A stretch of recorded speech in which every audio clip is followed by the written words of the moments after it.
نحمده ونصلي على رسوله الكريم أما بعد فأعوذ بالله من الشيطان الرجيم بسم الله الرحمن الرحيم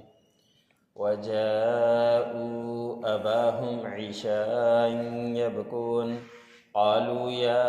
أبانا إنا ذهبنا نستبق وتركنا يوسف عند متاعنا فأكله الذئب وما أنت بمؤمن لنا ولو كنا صادقين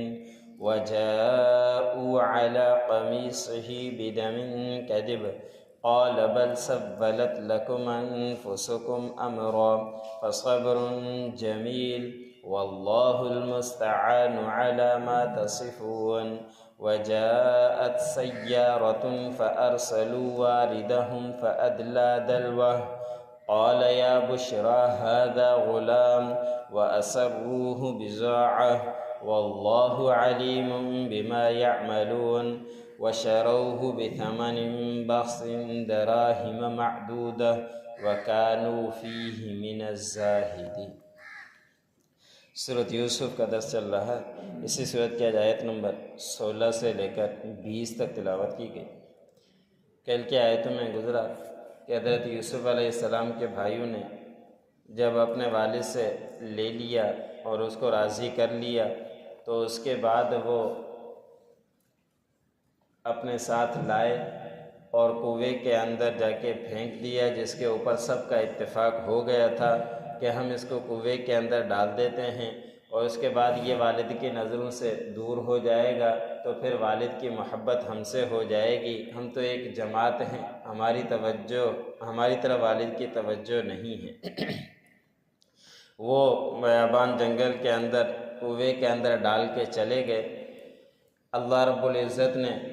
دل کے اندر الہام کیا یوسف علیہ السلام کو کہ وہ وقت آئے گا کہ پھر آپ ان کو اس معاملے کی خبر دیں گے کہ جس وقت وہ سمجھ بھی نہیں رکھتے ہوں گے۔ اللہ رب العزت نے حضرت یوسف علیہ السلام کو نبی بنانا تھا، وہ آگے چل کر نبی بنتے اور ان کو پہلے سے ہی اللہ رب العزت نے اطلاع کر دی کہ تاکہ پریشان نہ ہوں۔ حضرت یوسف علیہ السلام مفسرین نے لکھا ہے کہ ایک کنویں کے اندر نیچے ایک پتھر بناتے ہیں کہ وہاں پہ کوئی اترے تو صفائی کے لیے وہاں رکے تو صفائی کرے، تو حضرت یوسف علیہ السلام اس پتھر کے اوپر جا کر بیٹھ گئے تھے۔ کتنے عرصے تک رہے تو کچھ مفسر نے لکھا ہے کہ 3 دن 3 راتوں تک حضرت یوسف علیہ السلام اسی کنویں کے اندر رہے، اور اس کے بعد اب کے بھائیوں نے ڈال کر واپس جانے لگے۔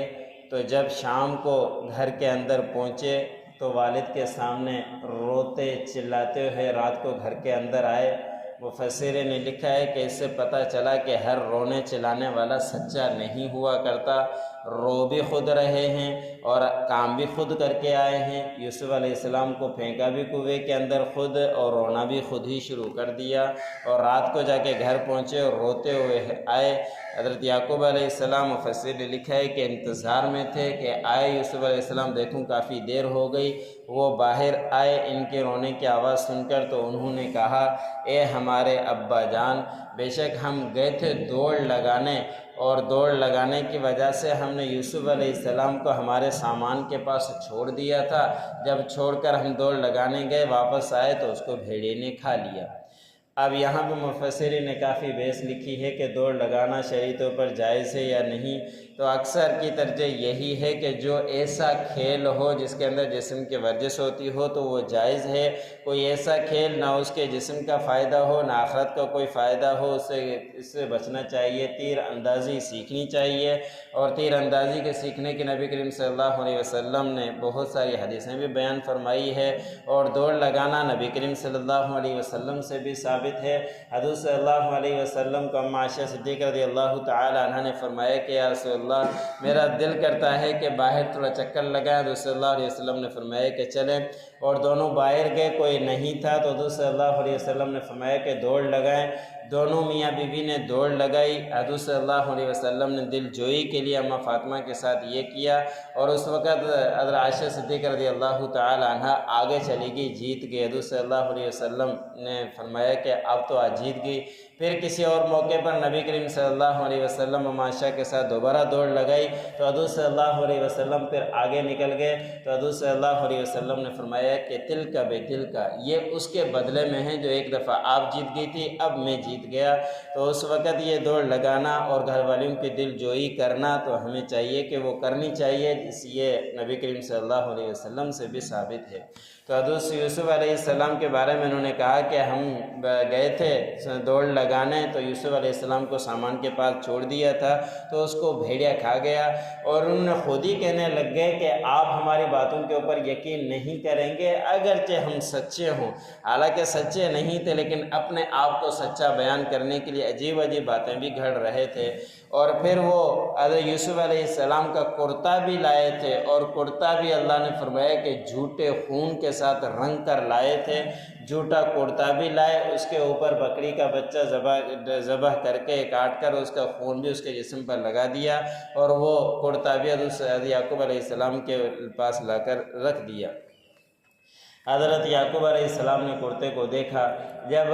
اولاد سے آگے پیچھے ہو جائے تو پریشانی تو ہوتی ہے۔ اب کرتے کو اس نے دیکھا آگے پیچھے یعقوب علیہ السلام نے، تو کرتے کے اوپر کوئی دانت نہیں لگے ہوئے، کرتے کوئی پھٹا ہوا نہیں ہے۔ حضرت یعقوب علیہ السلام نے فرمایا کہ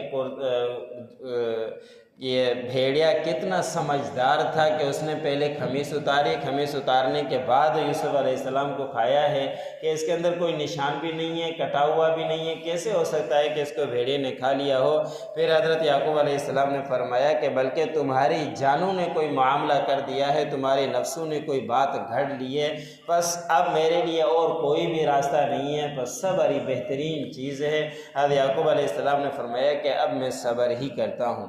مفسرین نے یہاں لکھا ہے کہ اولاد جب انتقال کر جاتی ہے تو کچھ عرصے کے بعد غم تھوڑا سا ہلکا ہو جاتا ہے، لیکن جب اولاد گم ہو جاتی ہے تو اس وقت چین نہیں آتا جب تک کہ وہ نہ آئے، اس لیے کہ معلوم نہیں کہ کس حالت میں بچہ ہوگا، معلوم نہیں کہ اس کے ساتھ کیا معاملہ ہو رہا ہوگا، اسی پریشانی کے اندر رہیں گے۔ تو یعقوب علیہ السلام بھی اسی پریشانی میں تھے کہ ان کو پتہ تو چل گیا کہ حضرت یعقوب علیہ السلام کو بھیڑیے نے نہیں کھایا، ہیں وہ زندہ، لیکن پھر وہ صبر ہی بہترین چیز ہے۔ پھر حضرت یعقوب علیہ السلام نے فرمایا کہ میں اللہ سے مدد مانگتا ہوں اس بات کے اوپر، جو کچھ تم کہتے ہو، جو کچھ تم کرتے ہو، میں اللہ سے ہی دعا مانگتا ہوں، بس میں صبر کرتا ہوں اور میرے پاس کوئی اس معاملے کے اندر راستہ نہیں ہے۔ یہاں پہ مفسرین نے اور بھی بہت سارے بحث لکھی ہے کہ انسان کو تکلیفیں آئے، مشقتیں آئے تو اسے چاہیے کہ صبر کرے، اور صبر بہترین پھل ہے، اس کا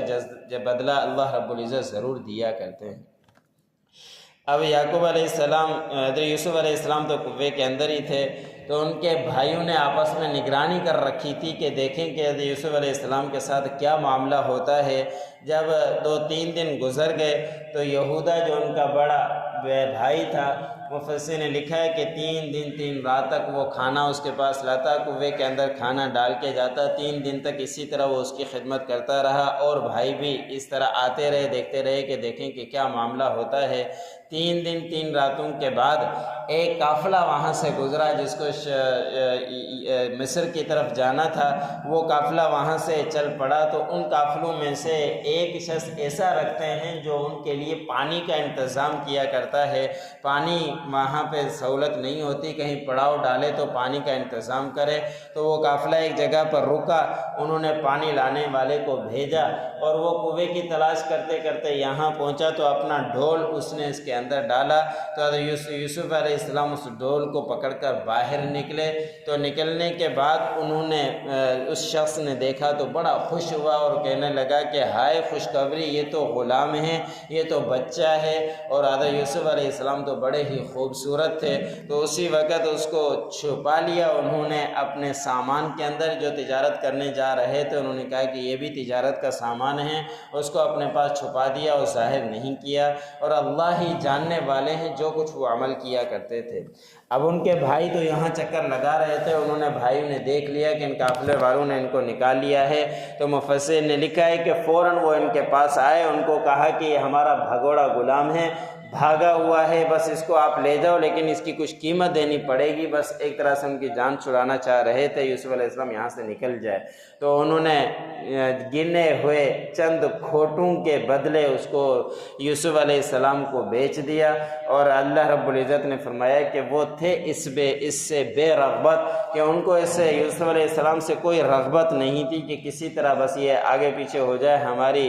رغبتی ختم ہو جائے ہمارے والد کی یوسف علیہ السلام سے۔ تو اس طرح وہ قافلہ اس یوسف علیہ السلام کو آگے لے کر نکل پڑا۔ وہاں آگے پھر مصر کے بادشاہ نے اس کو خریدا، اس کا تذکرہ کہنا ہے۔ وَجَاءُوا أَبَاهُمْ عِشَاءً يَبْكُونَ، اور یوسف علیہ السلام کے بھائی آئے اپنے والد کے پاس رات کے وقت روتے ہوئے۔ قالوا یا ابانا، انہوں نے کہا کہ اے ہمارے ابا جان، انا ذهبنا نستبق، بے شک ہم نے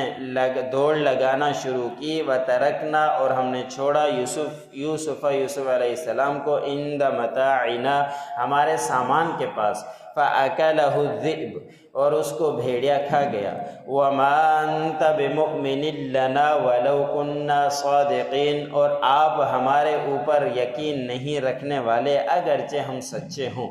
وجاءوا علی قمیصہ بدم کذب، اور وہ اس کا کرتا لائے خون کے ساتھ رنگین کیا ہوا، جھوٹے خون کے ساتھ رنگین کیا ہوا۔ قال بل سولت لکم انفسکم امرا، حضرت یعقوب علیہ السلام نے فرمایا کہ بلکہ تم نے اس معاملے کو، تمہاری جانوں نے، تمہاری ذات نے اس معاملے کو گھڑ لیا ہے۔ فصبر جمیل، پس صبر ہی بہترین بدلہ ہے۔ واللہ المستعان علی ما تصفون، اور اللہ رب العزت سے میں مدد مانگتا ہوں جو کچھ تم باتیں بنا رہے ہو۔ وجاءت سیارۃ فارسلوا واردہم فادلی دلوہ، پس آیا ایک قافلہ اور اس نے بھیجا پانی لانے والے کو، پس اس پانی لانے والے نے اپنا ڈول کنویں کے اندر ڈالا۔ قال یا بشرا ھذا غلام، اس شخص نے کہا کہ ہائے خوشخبری، یہ تو ایک بچہ ہے۔ وَأَسَرُّوهُ بِضَاعَةً، اور اس کو چھپا لیا سامان میں۔ وَاللَّهُ عَلِيمٌ بِمَا يَعْمَلُونَ، اللہ رب العزت جاننے والے ہیں جو کچھ وہ عمل کیا کرتے تھے۔ وَشَرَوْهُ بِثَمَنٍ بَخْسٍ دَرَاهِمَ مَعْدُودَةٍ، پس اس کو انہوں نے بیچ دیا چند گنے ہوئے کھوٹے سکوں کے بدلے، دراہم کے بدلے۔ وَكَانُوا فِيهِ مِنَ الزَّاهِدِينَ، اور وہ بھائی تھے یوسف علیہ السلام سے بے رغبتی رکھنے والے۔ جو پڑھا سنا مجھے سننے والوں کو عمل کریں۔